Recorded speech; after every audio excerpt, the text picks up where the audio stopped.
It's a $4 trillion industry. You stick the word Meno in front of something and then triple the price. Pills and powders and Meno blends. But we do fall for it. Yeah, when women are really vulnerable, they do fall for it. Emma Bardwell, a nutritionist and author. Cuts the BS on the menopause industry. Lots of women find that they're being gaslit. They're just being told to kind of suck it up. They go and ask for help, they don't get it, and so they're looking everywhere for these answers. There are people who are genuinely doctors saying really crazy stuff on the internet. Maybe it is this magical potion that you need. MCT oil. I've never heard oil be touted as a weight loss tool in my life. We're going to say that's BS. We are. Mushroom adaptogen teas. Oh, this is a tricky one. It's just likely to make a huge dent in your wallet. Seed cycling. Oh my God, there is absolutely no robust evidence. Just going to put it out there. Greens powders. Insane how much money that costs. A certain doctor that swears that he takes it every day. It's like, seriously. Got any top tips to identify crap? Give your head a wobble if you are...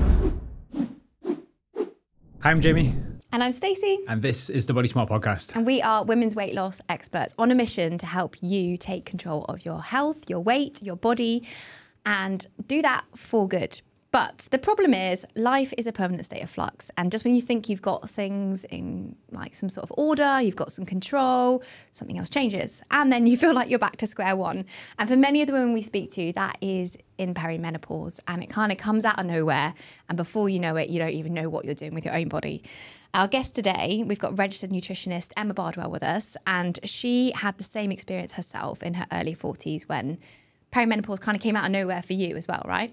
It really did. And I had studied physiology, you know, I had been through a degree, I'd done a diploma, and it knocked me on. I knew what was happening, but what I found was I wasn't getting the support from my GP that I wanted. So, and that's a common story that I hear from, you know, lots of women, and I'm sure you do too. So for me, I was in my early 40s and I was categorically told that I was too young to be perimenopausal, which we clearly know is not the case. And back then, so I'm now 52, that was a decade ago, things were very different. We are talking about peri and menopause a lot, but you know, prior to, I would say that's only been probably in the last 8 years. And so, yeah, back then there was what I found, there was a real kind of gap in evidence-based knowledge. And actually I retrained, so that is when I retrained as a nutritionist. And because I recognized that gap, I decided to niche in exactly that, you know, perimenopause, particularly because I think that's where a lot of the issues lie. But it was met with a lot of derision, actually, at that time. People were like, oh, my God, why on earth would you do that? You know, that's so unsexy. No, menopause, what the hell? So now, you know, fast forward 10 years and we are in a very different position. But, yeah, to answer your question, I was really floored by my symptoms. And we will obviously go into the kind of symptoms that women commonly experience. But what tends to happen is we talk about hot flushes and night sweats and mood swings, but we don't really talk about the psychological side of things. And that, for me, was what kind of floored me the most, I think. And I think probably that's what I wasn't prepared for. And I think that happens a lot. What were some of the symptoms that you experienced then? So a real loss of joy, which is so hard to kind of put into words. And I think this is probably where lots of women fall short when they do go and see their GP, because it just sounds so kind of tenuous. But yeah, a real loss of joy. I felt like I just wasn't myself anymore. I wasn't sleeping. I had heart palpitations. And lots and lots of anxiety. So I wasn't kind of coping using the mechanisms that I had always kind of relied on. They weren't helping me. And I think... And what were they, sorry? So my mechanisms before, I don't know really. I suppose it was, you know, trying to get good sleep, moving my body, you know, eating really well. That just goes against everything that I want to say. It's honest though, because it's hard to do all that when you're feeling, you know, brain fog, fatigue, like you don't want to get out of bed. Yeah, absolutely. To still do those healthy habits feels impossible. Yeah, and the heart palpitations as well, you know what I mean? If you're there and you're getting a poor sleep, and then your poor sleep is impacting your mood and your energy, and when your energy doesn't want you to make you go for a walk or do your exercise, it all kind of comes full circle, right? Yeah. And yeah, what I found was I was really kind of withdrawing into myself, and I wasn't... It can be quite an isolating time for a lot of women, which again I don't think is talked about enough. So actually, at that time I went to my GP. I wasn't really getting the help that I wanted, so I had to fill in a lot of the gaps myself, and that's when I decided to specialise and do what I do. And I think that's actually a really common experience across the board with women who don't have the background that you do. They go and ask for help, they don't get it, and so they're looking everywhere for these answers. Social media is full of answers, but it's not necessarily really truthful answers. And I feel like we're in this big kind of wave of menopause awareness, which is fabulous, but in amongst the good advice, there's a lot of crap, isn't there? Yeah. So what are you seeing a lot of that you're like, oh God? So you're right, there's a big conversation happening. People like Davina McCall, the celebrities have kind of put menopause in the spotlight, which is brilliant. But I think what has also happened is now everybody thinks that they're an expert. So if you go onto social media, it's kind of awash with pseudoscience and, there's a lot of BS. There's a lot of non-evidence-based strategies and protocols kind of being pushed at women.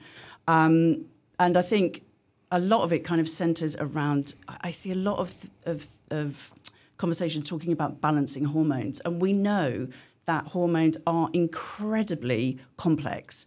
You know, they ebb and they flow. They're different for different people. You know, different women will have different thresholds where they feel good at in terms of, their hormone profile. So I think there's a lot of kind of oversimplification in some ways, but there's a lot of kind of over-exaggeration in others. So lots of pills and powders and Meno blends, being pushed down women's throats. Yeah, I've seen a lot of like these supplement blends or like gut health for menopause blends. Yeah, definitely. And it's almost like this problem is now being talked about. So lots of people are sat around rubbing their hands going, what can we sell to solve this problem? And just coming up with stuff. Yeah, it's a $4 trillion industry, menopause. So there is what is being touted as meno washing going on, whereby, you stick the word meno in front of something and then you kind of triple the price. So I've seen meno chocolate, there's meno... So I know. Yeah. How is it special? Exactly. Does it taste better? This is no different than the whole protein side of things. So it used to be like women's protein, and it's like just whey protein. It's the exact same, or like a women's. It's just got like a pink bag. Yeah, it's pink. Yeah, you know what I mean. Like, and you're seeing the same with protein, isn't it? Like you can put protein in front of anything and charge 10x the price of like what the traditional side of it would be. So yeah, it's not surprising, but we do fall for it. I think, when women are really vulnerable, which they often are at this time, they do fall for it, unfortunately. Yeah. Particularly because, like you say, I don't think the mental health side of menopause symptoms is talked about enough. Like a lot of people are talking about maybe the brain fog and the fatigue, but you're the second person that we've spoken to in the last 2 days who said anxiety was one of the first and biggest symptoms. And I think when you go to the doctor, a lot of people are just told, oh, well, do CBT or take antidepressants. And that's kind of brushed aside, whereas it is known to be very related to hormonal changes. Yeah, it is. We know that we have hormone receptors throughout our bodies, and that, when those levels start to peak and trough, or when they eventually tailor out, then it can affect women, everywhere, and that includes your brain. So there's lots of women who, maybe at this time of life in their 40s, 50s, they're at the top of their game, and they are suddenly not able to do what they've always been able to do, which is to present to people, to do public speaking. I have women who, who say they can't drive on the motorway anymore. So there's this real kind of lack of confidence, loss of confidence, low self-esteem, don't feel like themselves. exactly what I went through at that time. And it can be very hard to pinpoint exactly what is going on. And it can be very hard, I think, for women to put into words what is going wrong. So they kind of slip through the net. And then they're looking to social media to get these answers. And they're not. And then they're kind of in this Wild West almost. Absolutely. And it's really hard to distinguish between who is giving legit advice and who isn't, because there are people who are genuinely doctors, they've been to medical school, but they're saying really crazy stuff on the internet. And so you can't even say, well, look at someone's credentials anymore. Like, that isn't a thing you can rely on. Yeah, I think particularly in the States, there are lots of doctors who are suddenly bringing out supplement lines, menopause-specific supplement lines, that when you actually look at them, it's just magnesium. You could buy magnesium 3 and 8 anywhere. You could buy, calcium, let's say, although we don't always recommend taking calcium. But, they are selling supplements with sticking Meno in front of them. And then, obviously, because they've got huge followings and they're an MD, or here they're a doctor, they are really kind of, they're making a ton of cash out of it. So if somebody is looking at a page or a person and thinking, should I listen to this advice? Have you got any top tips to identify, like, this is someone I should listen to? Well, I think you need to look at their credentials, their qualifications.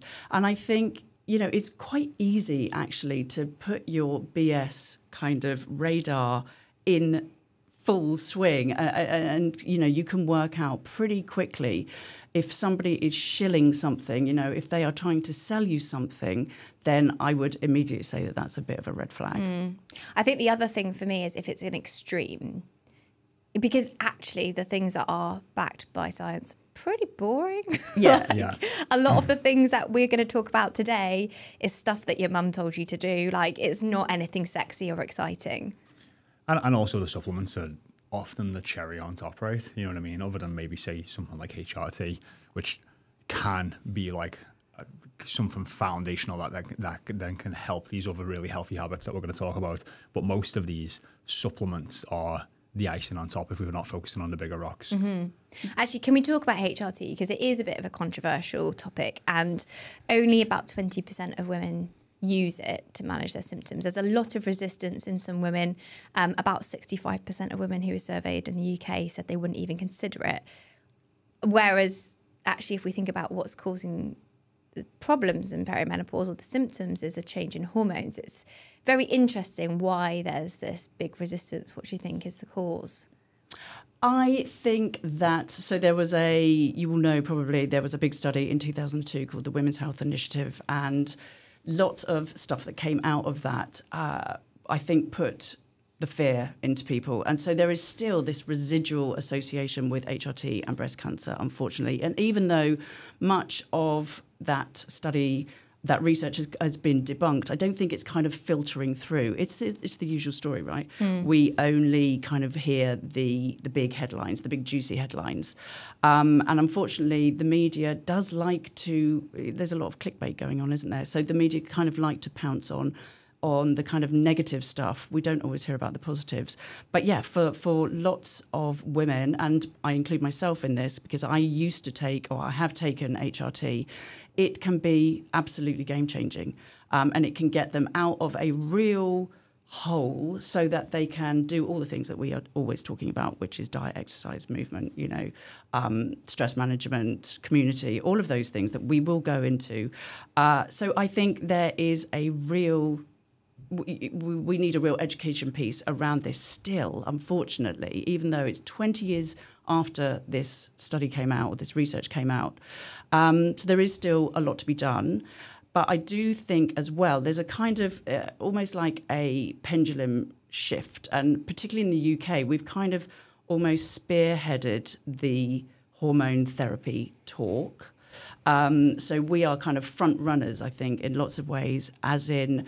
you know, we're a lot of doctors are really kind of trying to push it, which is brilliant, but it isn't for everybody. You know, not everybody can take it, not everybody wants to take it. And I think we have to extend that conversation so that women aren't feeling like they're missing out because they can't or don't want to take it. And also there are lots of other things you can look at in your lifestyle if you don't want to take it. It's not like, okay, well, all is lost if I don't take it. I just have to suffer.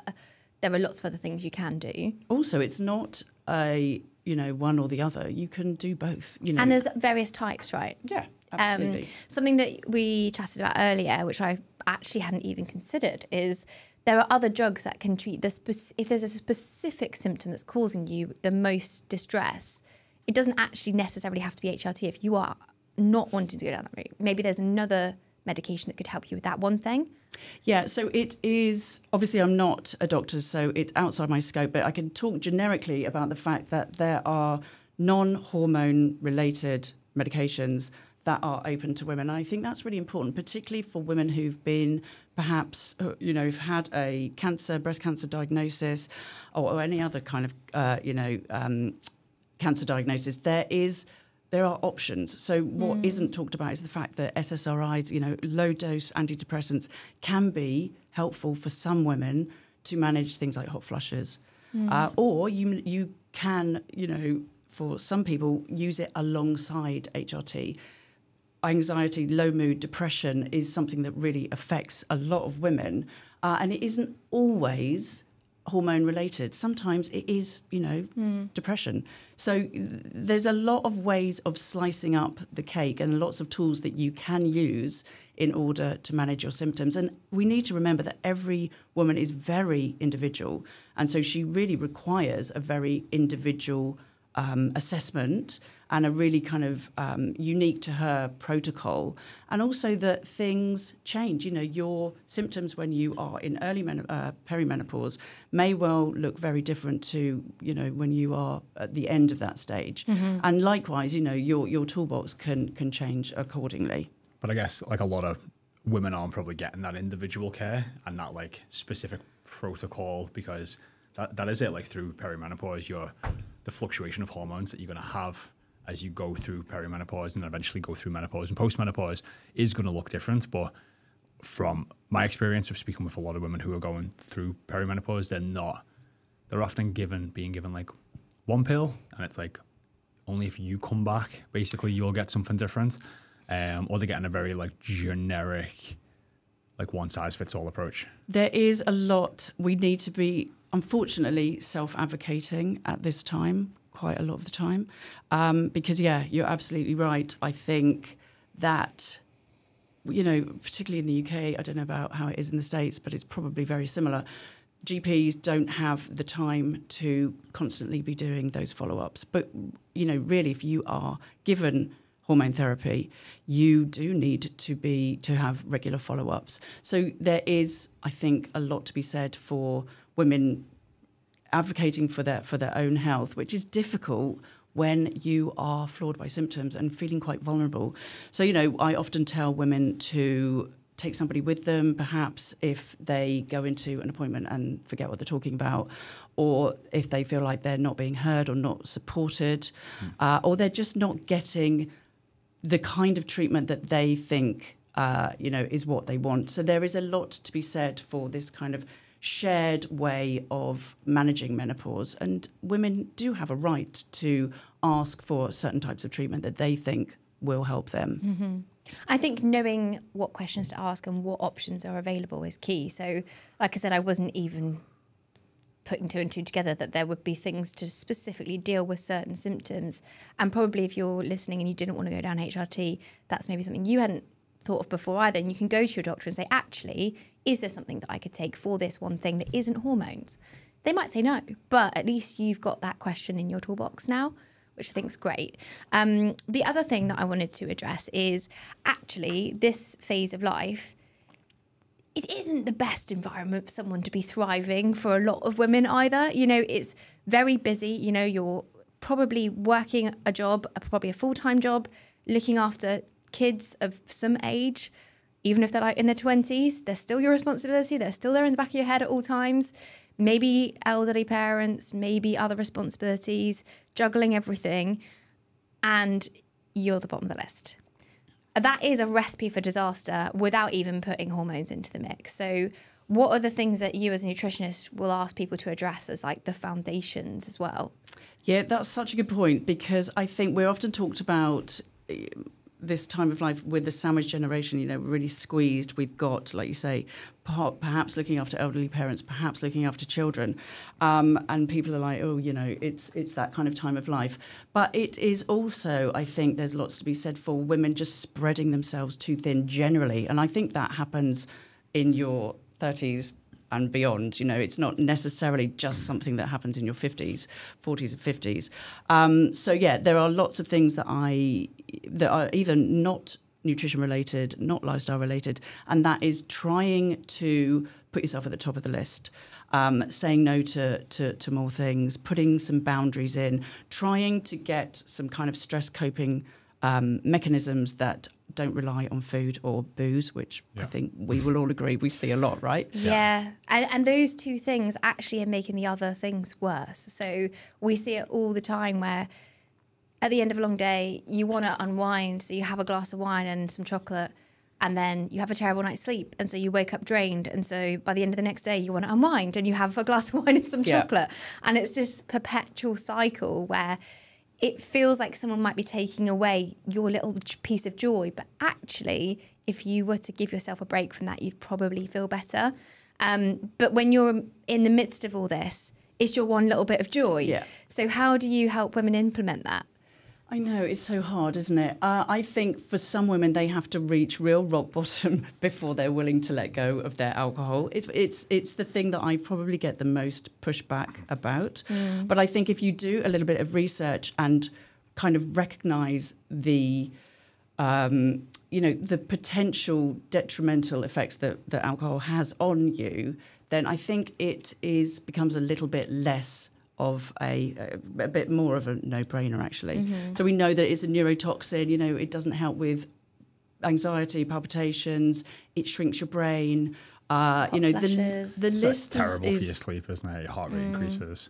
But yeah, I mean, I guess like fundamentally though, like what you just said earlier than that is women are getting to that end of the day and they're so exhausted and so spent that they want the glass of wine and a bar of chocolate because it's like, I've got 30 minutes and then I'm going to have this and go to bed.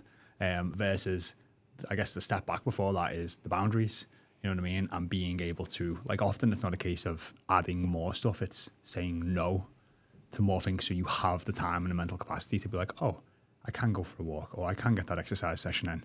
And maybe having a list of the alternatives that you can refer back to so that you can, I don't know, whatever your list looks like, it will be different from everyone. But actually a really super simple strategy is to have something that you enjoy drinking that is non-alcoholic. So I'm always talking about, non-alcoholic drinks, but there is one called Motherly, which I love. And it's almost like a ritual for me. So, and I think that's part of the kind of issue. Yeah. Women want to put, the day behind them. They want to kind of recognize that this is now their downtime. So, having this drink that you kind of add a really nice, sprig of rosemary to, making it look almost like a cocktail, I think can be, it sounds so simplistic, but it can be really helpful. I totally agree, actually. And I think there's something about, if you're listening, just close your eyes and envisage opening the wine and hearing that glug, glug, glug. And that in itself makes you go, it's not even the wine. Yeah. It is the ritual. It's all the little triggers. Yeah. And actually, I find the same if I'm not drinking, and I have tried to cut back since we did a alcohol episode and I read the research. I was like, okay. I find having a really nice glass makes a difference. Putting ice in, putting garnish in, and it is just a soft drink, but it's, like you say, a ritual, and it's like a line in your day of your brain going, okay, now is my downtime. And it doesn't actually need to be alcohol to achieve a lot of that. Not all of it. Yeah, I know. But then it's without the negatives, isn't it? So then it's not going to affect your sleep, your heart rate's not going to be elevated, you're going to wake up with more energy, and then that can feed into more of a positive feedback loop. Well, and sometimes you only need to do it. You need to break that cycle, and the first couple of days are hellish. my clients tell me. But then once you have broken that habit, it's just about habit, right? Yeah. Then, you reap all the rewards, you feel so much better, and then it's easier to kind of maintain. Are you ready to lose 30 to 60 pounds in under 6 months without restrictive diets, countless hours exercising, or any guesswork? Well, we help women over 30 do exactly that. Lose weight guaranteed. And 5 to 10 pounds a month is the average weight loss. And that's not a cherry pick statistic. That is the average. Your weight loss results are 100% guaranteed. You will lose unwanted body fat. So apply at bodysmartfitness.com. That's bodysmartfitness.com, but only if you're a woman over 30 and want to lose 30 to 60 pounds. One thing that I think is going to come up a lot with all of this is what do you do if your partner is doing something different? Yeah. Because I find my husband's on duty a lot for work, so when he's not on duty, he's like, oh, I can have a beer. Kick back. And I'm like, oh, I'm not having a beer. And it's really hard. So what would your advice be to people who, you've got a partner who's doing their thing and you're trying to do your thing really, really hard, but it's so tempting? Get rid of them. It's really hard. Yeah, I think getting them to, having them buy into it as well. So it's a mutual thing that you are doing together. Yeah. I mean, easier said than done. Yeah. It is. Yeah, there are really good zero beers now, though. I do There is. partake in Yes. it. Corona Zero's pretty good. They taste all Corona's right. pretty good. Yeah, I don't know what they've got in the US, but I'm sure there's plenty. But you still get that ritual. You still get that cold bottle and that The fizz. the shared thing. Yeah. Even though, it's not the same, but it's kind of the same. But also, just in terms of alcohol too, I think lots of women you are worried about potential breast cancer links and HRT. Oh, yeah. But they are forgetting that actually by having drinking moderately throughout the week is a significantly higher risk of breast cancer. And That doesn't actually, get talked about. yeah, it doesn't get talked about. And this is what really shocked me when I did the research for that episode was it's not the excessive drinking that we're talking about here. It's like The 2, 3, constant. 4 glasses of wine a week even. You're raising your risk quite significantly. And I think most people would consider that moderate. So it is something to bear in mind if you're thinking, oh, no, I wouldn't touch HRT, and yet you're still having half a bottle of wine every night. Precisely. Yeah, it's a good perspective tool. We've got a real booze kind of culture too, haven't we, in the UK? I don't know what it's like in the States. Yeah, I think we are the drunkest country in Europe. Booze Britain. But yeah, no, and I mean, I think even that, when you say like half a bottle of wine, it's like, well, that sounds like it's a lot. It's like 1.5 glasses. Yeah, it's so not. it doesn't seem... Especially home pours. Yeah. Yes. Well, I mean, yeah.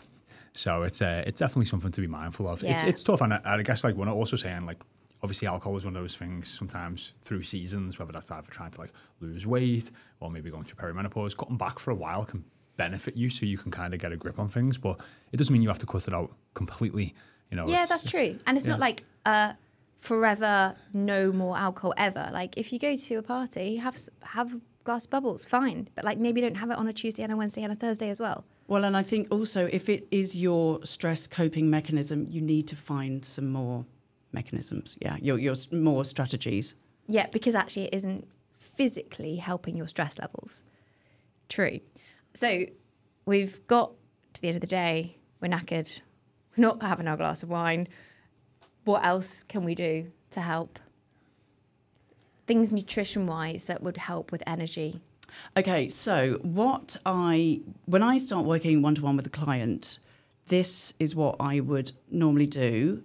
And that is to get them to do a little bit of a life audit and invest their time, doesn't have to be money, but invest in some testing if they haven't done already with their GP.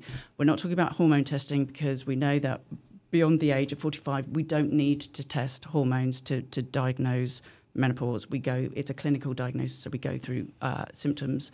But what I would tell them to do is to, get some base bloods done, just because there are a lot of symptoms from menopause that actually cross over with deficiencies. Oh, interesting. Yeah. So, for example, I've just written a white paper actually about this, about flooding. So, really, really heavy periods, which then causes iron loss, which then leads to, a whole host of symptoms that are very often deemed perimenopause. So extreme fatigue, getting ill more often, hair shedding, exactly, palpitations, itchy skin, restless legs. The list is really long. And I think for a lot of women, and you will probably understand this, Stacey, because, you have had a baby fairly recently, right? A lot of women are going through pregnancy and then straight into, not necessarily perimenopause, but they are basically not getting their levels back up again. And it takes a long time to rebuild your iron levels. So I actually had low iron through my last pregnancy, and I was breathless for months to the point I was being told by doctors I was having panic attacks. I started taking iron and they went away. Isn't it funny? Yeah, but my baseline stores had been depleted, and it took a very, very long time, probably 18 months to build it back, because I was still breastfeeding, which didn't help. Yeah. Your baby kind of takes it all, right? I think it's the micronutrients that the world is the most deficient in is iron. I'm sure Si can fact check me on that, but I'm pretty sure it's over 2 billion people worldwide, maybe even more, deficient in iron. Really? So, yeah, it's very, very high. Well, the thing is, we're told one side of the health agenda is don't eat red meat, and then the other side is you need red meat for iron. So it's you can't win, all of these things, isn't it? Well, and also I think it's really, like you say, it's really hard to get your levels back up. And I think what happens is perhaps, even when it is noted by GPs, there's a big spectrum, right? So you can be right at the bottom of that kind of in-range spectrum. Yes. But you are told, you're absolutely fine. Your numbers are all, totally in check. Whereas actually, if you were to just nudge them up even a little bit, you would feel exponentially better. I can totally agree with that. And I've got that experience exactly. I was in the healthy range, and as soon as I started supplementing, even though I wasn't supposed to, I was fine. So I think particularly with the NHS, it's like a green or a red. Yeah. Your results are not this is the range, this is optimal, this is okay, and you are here. It's you are either okay or you're not, which isn't how people work, and it isn't how bodies work. So I think if you can get private testing, if you can afford it, or even just get your results from your GP. Yeah, you don't need private testing. Yeah. I think getting them... Yeah, so we've got more than 2 billion people in the world today are estimated to be deficient in key vitamins and minerals, vitamin A, is that iodine, iron and zinc. Yeah. And it's, women and girls who are menstruating who are most obviously prone to low iron. Yeah, so iron's a big one. Yeah. What else is a common one that you see? So I would get vitamin D done. I would get folate. So, things that we've just touched on. I would get B12. We are moving towards a kind of more of a plant-based way of eating. It doesn't suit everybody. And it's really hard to get B12 from non-animal sources. So I would get those done. I would get HbA1c. I think there's a lot of chat about CGMs at the moment. Can you just explain those terms? Yeah, so CGMs are continuous glucose monitors, which are traditionally used by people with diabetes. So these are the devices that you put on your arm, and it connects to an app, and it tells you what happens to your blood sugar after you eat a certain food. And it's really trendy, they're marketed really well. You have a really nice... Unfortunately as well, I think it's actually a net negative, because the algorithms in these systems aren't great, and it's also just giving people a lot of carb phobia, which I was fuck, we've come so far away from the we've tried so hard from the anti Atkins and anti low carb movements, and just everything being low carb. I felt like we've come so far, and now people are eating an apple and getting a glucose spike and going, oh no, apples are not good for me. So I'll go off and eat a chicken drumstick instead. There's no nuance, is there? Unfortunately, particularly if you're getting your info through social media and stuff like that. So a much better way, and also it's totally normal. When you eat something with carbohydrates in it, your glucose will go up, and then it will come back down again. That's just showing that you're in a healthy body. So I think a much better predictor of where your blood glucose is at, because a lot of women actually at this time do find that they have they are more insulin resistant, perhaps, not always, but sometimes. So a much better predictor is to get what's called an HbA1c test.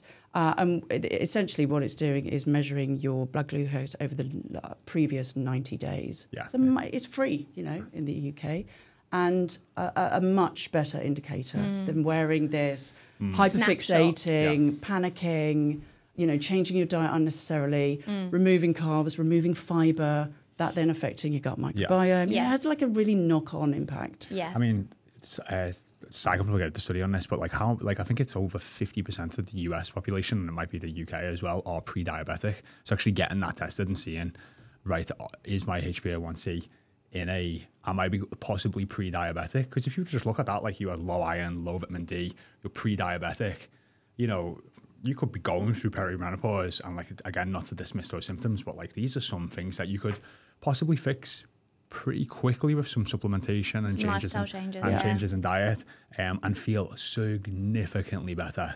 And it's not surprising as well, that amount of people are becoming pre-diabetic with the amount of sugar that is just in everybody's diet nowadays. People are going to Starbucks and getting a caramel frappuccino. I just had one for lunch. I wouldn't normally do, would I? That actually wasn't that bad. But some of these drinks have got 80 to 100 grams of sugar in, which you don't even need in 2 days, never mind one drink. Oh, wow. So 98 million American adults, more than 1 in 3, have pre-diabetes. Yeah, and most of them are not even aware of it. Yeah. Which is huge, because you're like, I feel all these symptoms, I'm getting all these menopause ads. Is this the issue? And you might actually not. Is there a lot of crossover on the symptoms for pre-diabetes? So so weight issues, insulin resistance, you might notice things like skin changes. So there is fatigue. Yeah. And so actually, when we're talking about lifestyle changes and diet changes that can help, they're going to help you feel better anyway, whether you've got pre-diabetes or not. But if you have, then you're also doing your health a favour.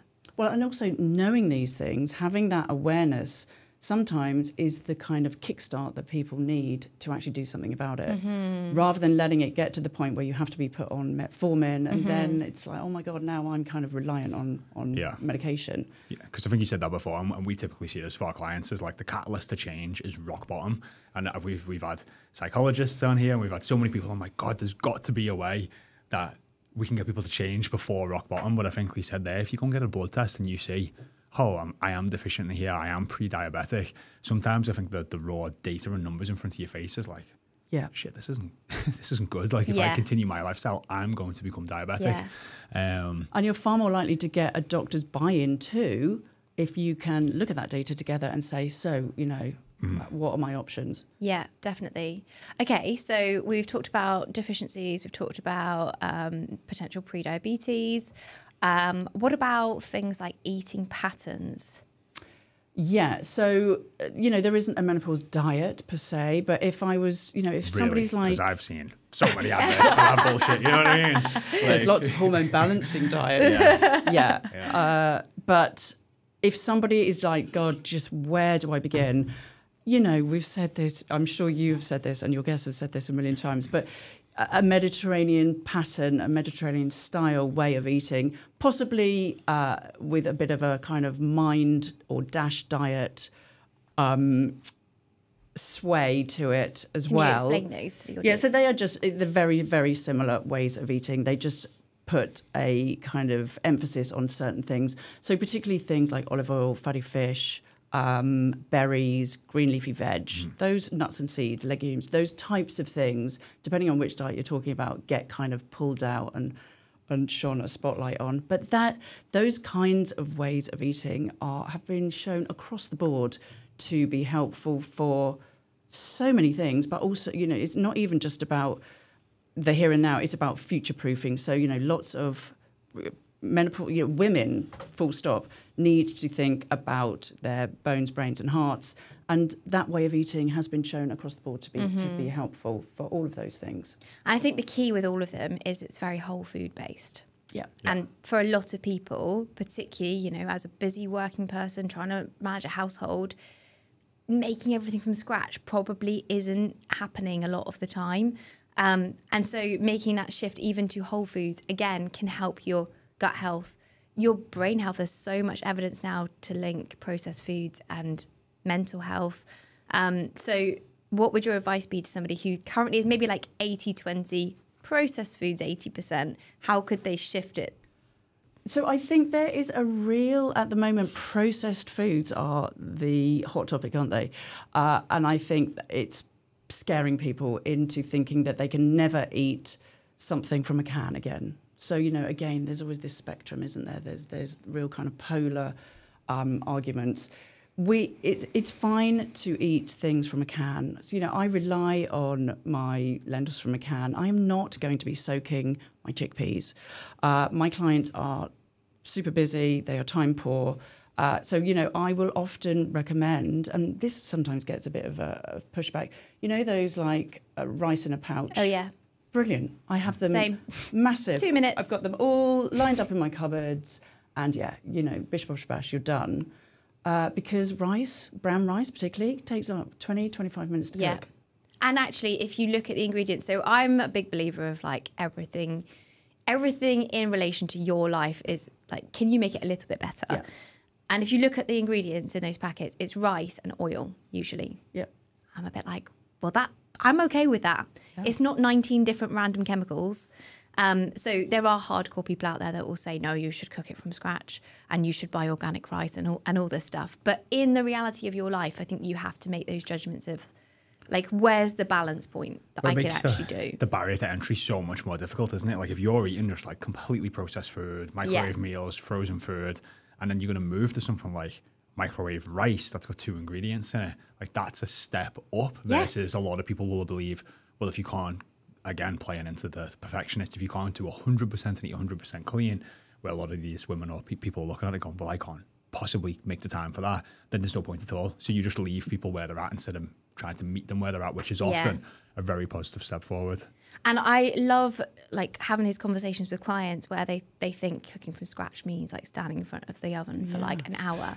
And actually I'm like, no, I literally make like 10-minute paella with one of those packets, some ready cooked like peeled prawns, some peas, like some paprika and frozen onions. Yeah, like, you know, you can get all of this stuff. It's all convenience, but it's still each individual ingredient is whole. So yes, you've got to assemble it, but it's still going to take you 10 minutes. Say egg fried rice is another fave in our house. With peas. Yeah, frozen peas are in everything in my house because my son will eat them. But yeah, there's so many things. Once you've got like your go-to kind of quick options, it's not as overwhelming anymore. But it does take a little bit of brain space and a little bit of like sitting down one afternoon and be like, right, I'm going to do some research. I'm going to get some recipe books out or like look online, find some stuff that will actually work for me and just rinse, repeat that for a while. Yeah. And get your like baseline few meals that you can fall back on. And also, like you say, rinse and repeat. You can switch things up. You can add different legumes into there. You can add different frozen berries into your overnight oats. You know, there's a million ways that you could just do. You have the basics and then you just kind of add to it. Yeah. Tweak it. Definitely. So changing from a processed diet to a less processed diet will make a big difference. And I know it's one of the things that we talk about a lot with what we do in terms of weight management as well, because the thermic effect of food is better, the satiety is better, you're fuller for longer. But what are the benefits in terms of like these symptoms that we're talking about today of moving away from processed foods to whole foods? So we know that processed food, I mean, there's a spectrum, isn't there? So we know that ultra processed foods aren't great for us. And we want to kind of minimise them where possible, everything that we've talked about already. I think there is some research to show that women who eat fewer added sugars, you know, ultra-processed foods, have potentially fewer menopause symptoms. So that in itself. But also I think obviously it has a knock-on effect with things like sleep and mood and energy levels. So a lot of the women that I see, it's not the hot flushes that's really flooring them. It's the fact that they are absolutely knackered by the end of the day. And we've already talked about it, but you know, it's the fact that they want something really quick and easy and simple. And once you start off the day on that kind of wrong footing almost, it's very easy to continue it throughout the day. And you're kind of reliant on your lattes and your vending machine and all the stuff that is just quick and you need a quick pick-me-up. Oh, yes. Let's talk about great breakfast options then, because we're a big like advocate for getting a good start to the day. Well, and this ties in really nicely with what we've just talked about. So I eat the same thing for breakfast 5 days out of 7, and it is always yogurt based. So I'm a huge Greek yogurt fan. If anyone's listening and is like, oh my God, I can't do dairy, or, I don't want to eat animal products, soya yogurt is a very good alternative. Put a pin in the soya because let's talk about that.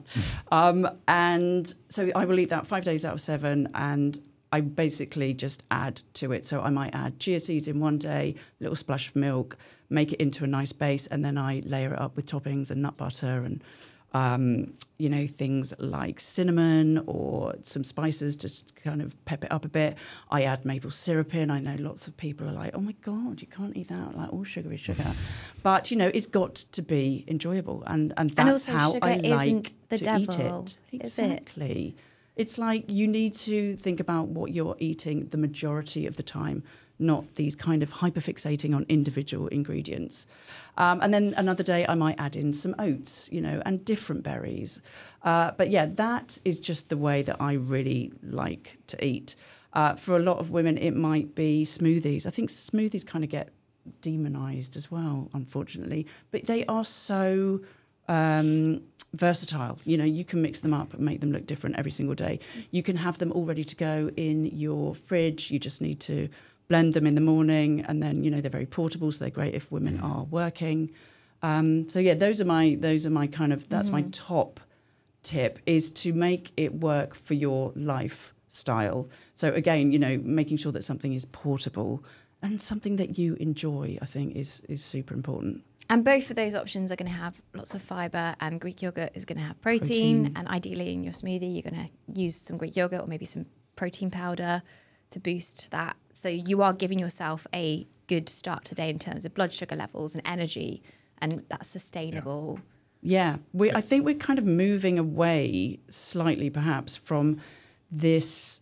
People always have to kind of take things to extreme, don't they? So fasting, we know, is helpful. If an overnight fast, 12 to 14 hours potentially, just to give your digestive system a bit of a break.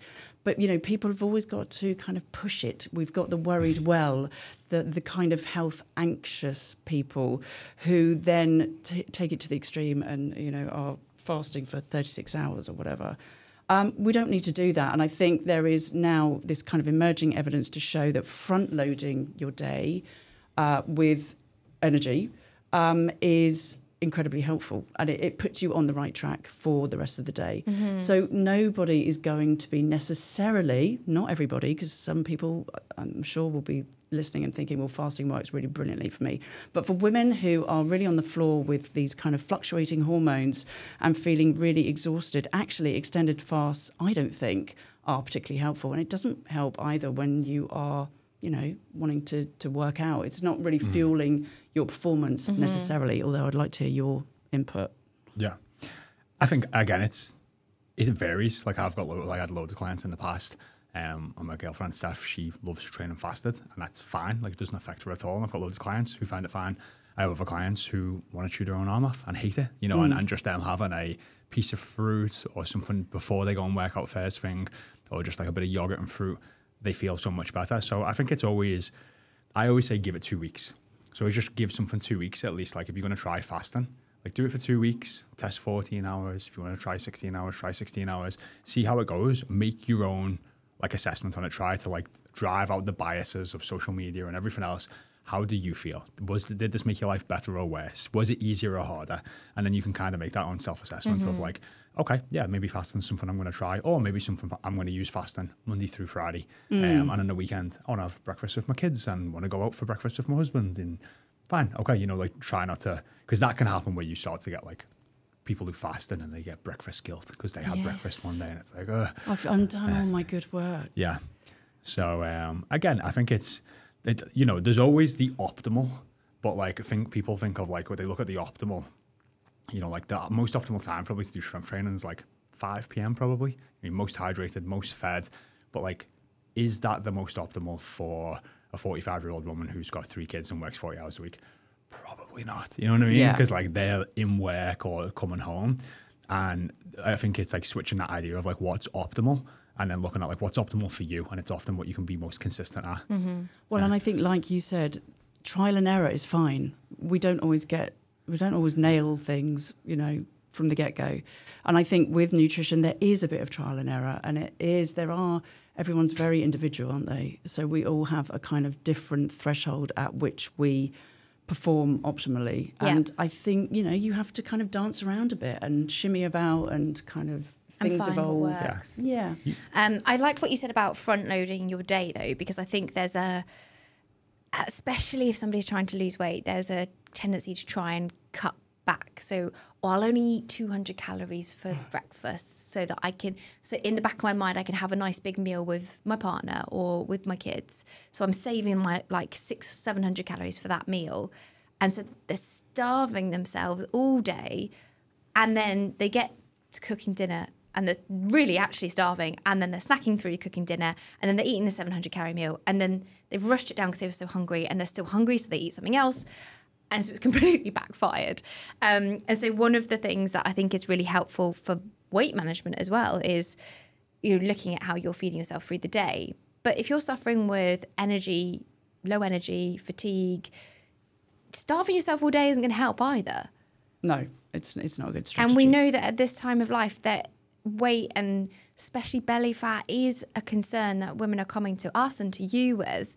So they're trying to kind of juggle these two priorities in life, which is I want to lose this belly fat, but I also feel so exhausted. Yeah. So, and I think that's, again, a good reason just to simplify it and to have almost like your kind of go-to meals. You don't have to keep reinventing the wheel every single day.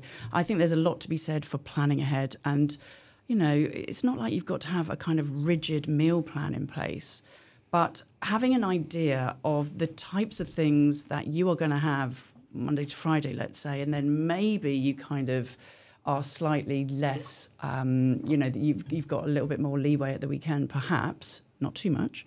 We can talk about that. But yeah, I think leaving things to chance very often means that you make poor food choices, especially when you're tired and stretched. Yeah, definitely. So just having a bit of a framework then of what your lunches generally look like, what your breakfasts generally look like. And then the last one that I wanted to talk about with like this kind of balancing priorities and things that people are trying to achieve is the timelines and the expectations that people have around like, right, I'm gonna get in control of this, I'm gonna get healthy, I'm gonna lose this spare tire in inverted commas. What do you see women coming to you with? Yeah, exactly that. They want a quick fix. It's usually because they have some kind of event and suddenly they're having a panic about it. They rarely come because they are thinking about their long-term health, unfortunately. So we kind of need to flip that on its head almost. And a lot of what I do is talking about, it's almost a kind of therapeutic role, almost like a counselling role. And getting women to realise that it isn't all about aesthetics, but that aesthetics is absolutely fine. I do see, again, on social media, there's a kind of tendency to think that aesthetics is kind of vain and vacuous and silly. It isn't. It's totally valid. And I do work with women if they've got realistic expectations. How do you help them manage those expectations and timelines specifically? Yes. So, yeah, we need to think about the long term. And I think it's important to kind of help women recognise that even though they might not see their bodies are changing from the outside, things are happening internally. You know, your taste buds, for example, can change within, 14 days, apparently. So, you know, by making those small changes and starting perhaps to take out extra kind of added sugars, you know, you're starting to kind of change your palate almost. Your cholesterol can change over a matter of weeks. Your gut microbiome can change in the space of 48 hours. But you don't see all of that stuff, right? So I think it's really kind of re-educating women about what health actually means. Yeah. And what progress means as well, because it's really common that we hear, you know, people have a measure of progress that means something, which is what they see on the scale. But actually, what's really common is once our graduates get to the end of their journey, They say, with hindsight, the scale number doesn't mean anything now. The actual progress is I have all this energy. I go to the toilet once a day now. I can get out of bed in the mornings without needing 4 coffees. All of those things at the beginning don't seem important because you just want that number to change. But actually, all of those things make the number change. Yeah. So it's one of these like twists of fate. Like after the event, you're like, oh, I'm so grateful I did all of those healthy things. But in the moment, it feels like, why am I doing this? Yeah, there's a fixation, isn't there, on being skinny, unfortunately, particularly for my generation. Yeah. It was like, how skinny can you be? Yeah. That was the number one kind of aim. It does seem like it is changing, and really, you know, with a lot of things that we're talking about, especially when it comes to perimenopause and menopause, that push for being strong, not skinny, because, you know, being strong and being healthy is the thing that's going to allow you to have a great health span and like go into your later decades feeling the best that you can as well. So yeah, because if we look at like typically what was happening when skinny was getting pushed in the 80s and the 90s and the 2000s, it was also malnourishment. Yeah. You know what I mean? It was like massive calorie deficit, next to no nutrients. Cardio. Yeah, be as small as you possibly can. And feeling like shit. Feeling like absolute shit, yeah. But and also depleting your bones, not building any muscle. Yeah, depleting like all the nutrients of your body. Like that's one of the big things. Like women typically are on lower calorie diets than men if they're trying to lose weight. And just nutrient deficiencies can become a real issue, especially if there is already nutrient issues like we just spoke about, iron, vitamin D, many more things. Yeah. Yeah, so it is something to definitely be aware of. And I think this is why all of these solutions, in inverted commas, seem so tempting, because what you've been trying to do doesn't make you feel better. Like eating less, it doesn't seem to be getting you anywhere on the scale. It makes you feel like rubbish. So maybe it is this magical potion that you need to fix it. So I thought it'd be quite fun to go through them and cut the BS on some of them. Yeah. So I love this kind of stuff. Yeah, this is the stuff that's all over social media at the moment. So first up, we've got this MCT oil. Okay, so yeah, medium chain triglycerides. It is kind of touted as being a weight loss tool. It is... That's wild. I've never heard oil be touted as a weight loss tool in my life. Precisely. I think there's, 120 calories per tablespoon or something. Yeah, so, in an oil there is, yeah. And so, you know, a lot of the people who are pushing this, they're selling it, are kind of, you know, they're just saying, oh, chug it back. You know, if you're feeling really tired, chug it back. You wake up and you're feeling really anxious, chug it back. It's kind of being sold as this cure-all in a sort of specific area of social media. But yeah, it's... What's interesting though, I find with all of this stuff is there's like a nugget of maybe that makes sense of like, you know what, if you're undernourished and you eat 120 extra calories and you have low energy, probably will feel a bit more energetic. But maybe drinking it in oil form isn't the best way to do that. Well, yeah, I think, and also there are just better ways of doing it, right? Yeah. Much better ways of doing it that would fill you up more, potentially. You know, you can get 120 calories from your avocado or from nuts and seeds. And have some fibre as well, and like a physical volume. Yeah. Yeah. Okay, so we're going to say that's BS. Yeah, we are. Okay. Mushroom adaptogen teas. Oh God, this is a tricky one because I don't feel like I probably know enough about it. Sounds like psychedelics when you said that then. Yeah. That's quite trendy too. So it's not psychedelics, but it's being really pushed at this demographic, isn't it? Yeah. Adaptogens, which somehow manage your stress response. They seem to lower some stress, but I'm on the fence. I don't know enough about it, if I'm being honest. I'm intrigued as to whether it's if you're swapping your caffeine for something that's not caffeine and you are anxious, caffeine doesn't help with anxiety. So it might even just be that. Yeah, your mushroom adaptogen coffee is taking away, the palpitations and the anxiety. Yeah. Potentially, yeah. So possibly BS. I mean, I would say for lots of these things, you know, there's not necessarily going to be a detrimental aspect to it, not all of them, but some of them. It's just likely to make a huge dent in your wallet. Yeah, and not really get you anywhere. Yeah. I guess that's always a red flag, isn't it? Like if the person that you're seeing really rave on about it is also the person that sells it, that's kind of a red flag of like... Yeah. Seed cycling? Oh my God. So I've just done a post on this and got all manner of pushback from people who are like, I do this religiously with my clients and it gets really good results. So seed cycling is basically taking different seeds and eating them at different times of your cycle. So I don't even can't remember, but it's pumpkin seeds for the first, 8 days, then sesame seeds, then whatever, flax. And yeah, seeds are brilliant. Obviously, we're always talking about eating more seeds.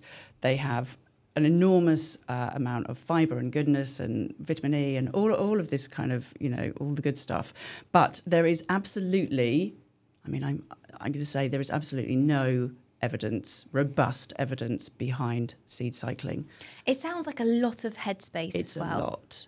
To keep track of your cycle. Even if you can keep track of your cycle if you're perimenopausal. Exactly. You don't know where you are most of the time. Right. And you're not having a cycle. Maybe just have like a seed mix on your cereal. Yes, that would be cover all bases. Yeah, exactly. So this is called seed cycling. Yeah. Yeah, wow. I'm trying to think of like the male bullshit version of that. Because it's probably there, isn't it? Something to do with... I don't know if people want to take all your money as much as ours. They probably do. Yeah. But it tends to be a certain type of practitioner that pushes this as well. It's the same practitioner who will sell hormone balancing diet plans. Mm-hmm. It tends to be naturopaths. I'm just going to put it out there. Yeah. The non-evidence-based practitioners. There are some brilliant naturopaths, I'm sure, but yeah, it tends to be that kind of area. If you didn't know by now, I am a weight loss coach who lost 50 pounds myself, so I know how hard this journey can be. Jaymie and I built the Body Smart method to cut through the BS out there and bring together the latest weight loss science to fast track your weight loss. None of the frustrating trial and error that I battled with myself. In fact, over 4,000 women have lost 15 to 60 pounds within 6 months with us, whilst also gaining healthy habits, the knowledge and skills that they'll need to never diet again. We know you've thrown hundreds, if not thousands of dollars at this before and been disappointed endless times. At Body Smart though, we are so confident that you'll get results with our method. We have a full money back guarantee. To find out more, go to bodysmartfitness.com. Okay, greens powders?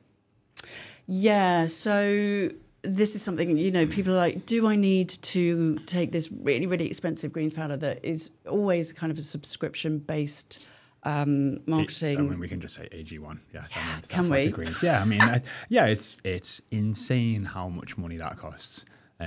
For what it is insane, and it's pushed by huge accounts. Those podcasts. Yeah, because the people who push that, if anyone doesn't know, if you become an affiliate with Athletic Greens and you push their product, for every subscription that signs up, you get a percentage of that payment forever. So these guys are making bank, like making a lot of money. They get thousands of people. They're getting thousands of payments from you. So of course it makes sense. And yes, is there probably some. If you're not eating any greens and then have some greens or through a shake, yes, but for like what, £100 a month? Jesus. It's funny because it's the big podcast sort of health gurus. There's a certain doctor that swears that he takes it every day. It's like, seriously, no. Eat your greens. Eat your greens, yeah. Much better. I don't believe there's any, I don't know about AG1, but I don't believe that they are tested necessarily. You don't really know what's in them. Whatever is in them is in very small amounts because there's, if you look on the back of the packet, there are a ton of different ingredients. They've been freeze-dried, I imagine, gone through like an enormous amount of processing. Mm-hmm. What is lost in that processing? Who knows? Don't know. And actually you're taking away all the other benefits of eating greens, which is your fibre that's going to nourish your gut microbiome, help your digestion, which is one of the reasons that you need to eat greens. It's not just for these micronutrients. It's like all of the whole package. I think that's the thing with a lot of these supplements. It's like taking one little bit of it out when actually, if we just ate real food in a balanced way, our bodies would have what we need and we wouldn't need to do this pick and mix stuff. Yeah, and also hyperfixating, like you say, on single ingredients, whereas it's what you do across the board most of the time that counts. Mm-hmm. Last one, it's not a food per se, but it is bandied around a lot in like the comment sections on social media or in forums, and that's intolerance testing. Oh, yeah.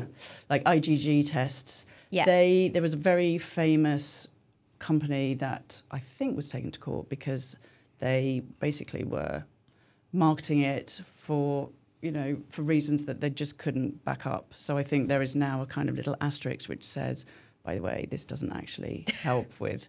I think there's a lot of confusion between allergy testing and intolerance testing. Yes. And they're two very different things. And I think, though, again, one of the symptoms at this time of life can be digestive issues, more constipation, or the other way, or, just changes to your bowels. And IBS is a thing that people get diagnosed with, and we know if you find out which foods are triggers for you, that can help. And I definitely fell into this trap, but it was probably about 12 years ago. We'll let you off then. Yeah. And it was really useful in a way that it made me trial and error things. So I cut things out and I felt better, and then I tried having them back. Oh, I and see. I thought you meant you did an IgG test. I know I did. Okay. And they gave me this list of like 20 things. Well, essentially, it's just the things that you've eaten I've just recently, eaten. right? Right. So it was like eggs, dairy, and actually I now know like that I don't do well on those, but there was really random things like cod. Don't know why that's on there. All legumes. It's all the good stuff as Yes, well, right? And so for a while, I didn't eat any of those things. And I was like, this is really, really impossible to like eat well or go anywhere. It's like, let's try things. And through trial and error, I've found like the stuff that I can and I can't tolerate. But I'll still have them occasionally and accept, like, we had a very garlicky meal last night. I am paying for it today. Okay. So I'm like, garlic is definitely up there for me. But I don't need a test to tell me that. Yeah. And I think lots of women will kind of notice that their digestive system is more sluggish at this time, that maybe they don't tolerate foods as well. So yeah, there is this kind of real tendency to eliminate, reduce, take it all out.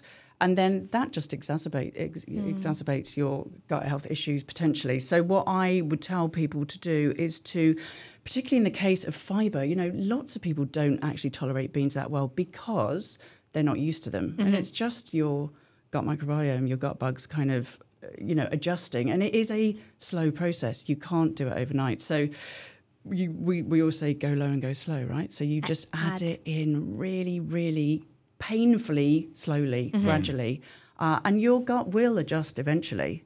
And you can also, like, what I've found at least is one of the best ways to find an intolerance for a client is to do like an elimination diet, like the FODMAP diet.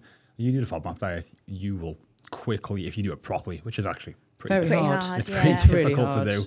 It is.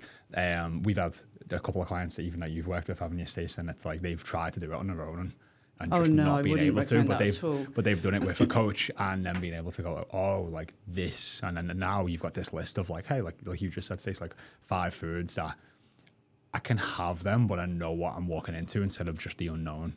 Well, and taking them out, but then reintroducing Yes. them, then you do know, what you can tolerate and what you can't. Yeah. And also finding, so I think what's missed in a lot of this kind of intolerance discussion is tolerance levels. Yeah.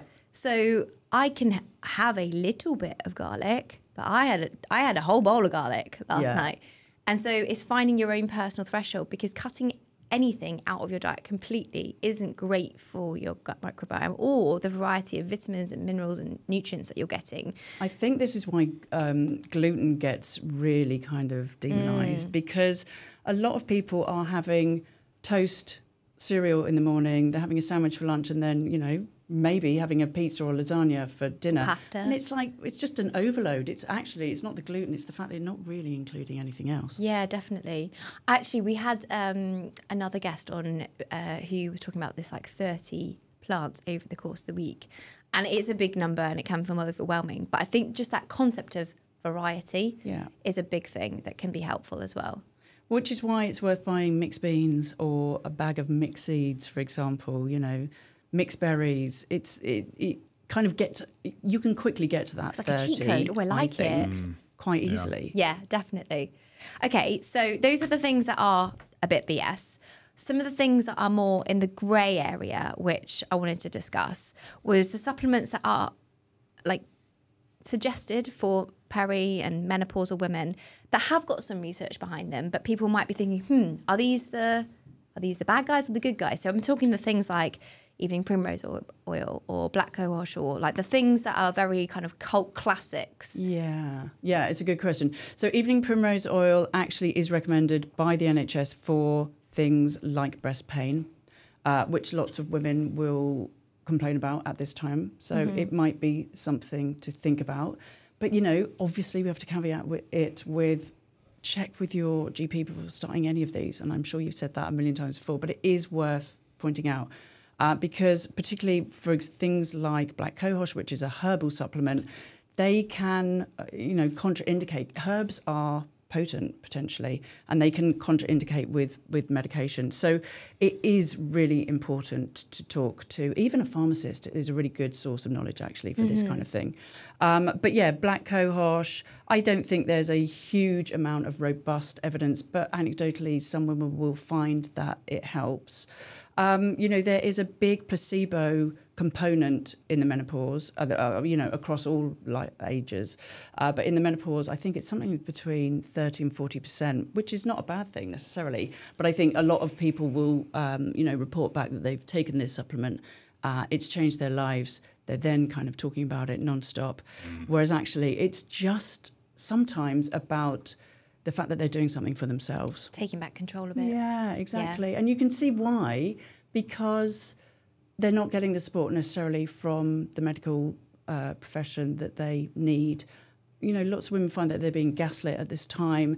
They're just being told to kind of suck it up, that it's normal, it's just your hormones, it's just what women go through. So they are very vulnerable. Yeah. So I don't, I'm not critical of women who want to try all of these different things. I just think we need to be really quite almost quite targeted about it. Give your head a wobble if you are following somebody who is saying something that is just sounds too good to be true. Yeah, it often is. Yeah. One that I think can, again, it's like one of those grey areas. It can sound like that. It's phytoestrogens. Sounds a bit woo woo. Yeah. What's the actual lowdown? Yeah, so I wrote about this in my book, actually. So it is, according to the research that I was at that time, now things may have changed subsequently, but in that research, 50% of women who ate phytoestrogen-rich foods found that they helped with the severity and the frequency of hot flushes, particularly. 50% found that it made no difference whatsoever. So I think, phytoestrogenic foods, so things like soy-based products, but also things like legumes, so particularly flax seeds, they're high in phytoestrogens. It's very highly unlikely that they're going to be detrimental in any way. So it is definitely something I think worth trialling. In the studies, I think they were taken for something like 3 months. So again, it's not an overnight fix. And they provide all sorts of brilliant benefits, protein, a plant-based protein if people are trying to kind of minimise their animal protein. They have been shown, particularly soy-based products have been shown to help reduce cholesterol. There's lots of fibre, there's lots of micronutrients in there. So I think, phytoestrogens would get a definite kind of tick from me. What I would say, though, is to avoid isoflavone supplements particularly if you have, at the moment, they are not recommended for people who've had a breast cancer diagnosis. But that's because they're really, really concentrated. And I also think probably it's because the research hasn't been done, because it's just, it's not ethical to do that research. Yes. Yeah. So it doesn't exist. So there are some people out there who are a bit cautious around soy or nervous around too much soy because of this. It's estrogen. Can you explain that? Yeah, so phytoestrogens don't actually change the systemic levels of, the circulating levels of estrogen in your body. They attach to receptors. Because they mimic. Yeah, exactly. They what turn an on and estrogen turn kind of off. looks like. Yeah, exactly. So in that respect, they are at worst, they would do nothing if you, for in cases of women who've had breast cancer. And at best, they have actually been shown to reduce the risk of recurrence. Yeah. I think what's really interesting, though, is we've talked about, you've got estrogen receptors all over your body. not just in your ovaries or, you know, around that area. And so actually, if you've got bits of your physiology that are not being switched on from estrogen, and there's something that you can take or eat that might switch those bits on that you want back, it is, like you say, worth trialing. And it's not an unhealthy thing to add into your diet, even though, like I said, there are some people who are a bit nervous about soy. And I think it's possibly more of a thing over the pond. Yeah. Because there are, you know, anxieties around soy production and GM and stuff like that. Yeah, so a lot of people will say try and get, I hate the word clean, but, you know, try and kind of opt for organic sources where possible. I think it's less, we have to worry about that less here.